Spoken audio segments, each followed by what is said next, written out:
CID chief जनाब बिपिन गोपाल कृष्णा साहब से मुलाकात करने के लिए जब मैं उनके दफ्तर पहुंचा तो उस वक्त उनके दोस्त डायरेक्टर जनरल ऑफ पुलिस जनाब संजय वीर सिंह साहब भी वहां पर मौजूद थे।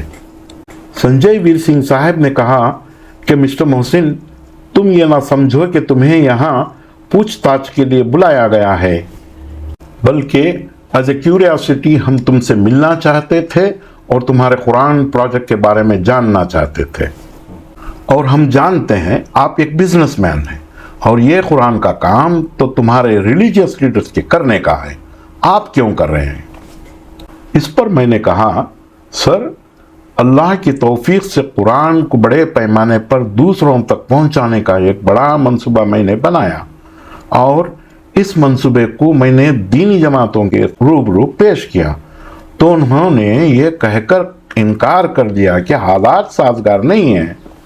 तो मैंने खुद अल्लाह पर भरोसा करके सलाम सेंटर से इस कुरान प्रोजेक्ट को इम्प्लीमेंट करना शुरू कर दिया।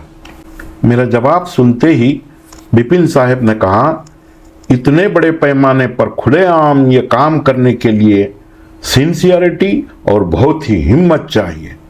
मिस्टर मोहसिन, जिन्होंने भी इस कुरान प्रोजेक्ट को करने से इनकार कर दिया है वो तुम्हें अंडर एस्टिमेट किए हैं। शायद खुदा तुमसे ही अपने कुरान का काम लेना चाहता था, तुमने भी ये नहीं सोचा होगा।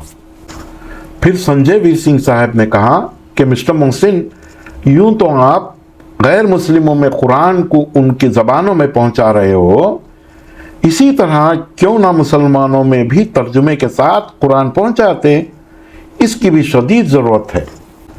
इस मशवरे पर बिपिन साहब ने फौरन कहा कि मोहसिन से यह सवाल करके उन्हें क्यों शर्मिंदा कर रहे हो वीर सिंह, तुम्हारे सवाल का जवाब मैं देता हूं, सुनो।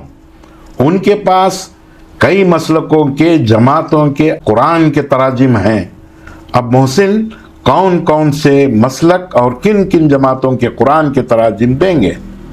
फिर संजय साहब ने पूछा कि दूसरे दावा तंजीमों के साथ क्या तुम्हारा कोऑर्डिनेशन और कोऑपरेशन है?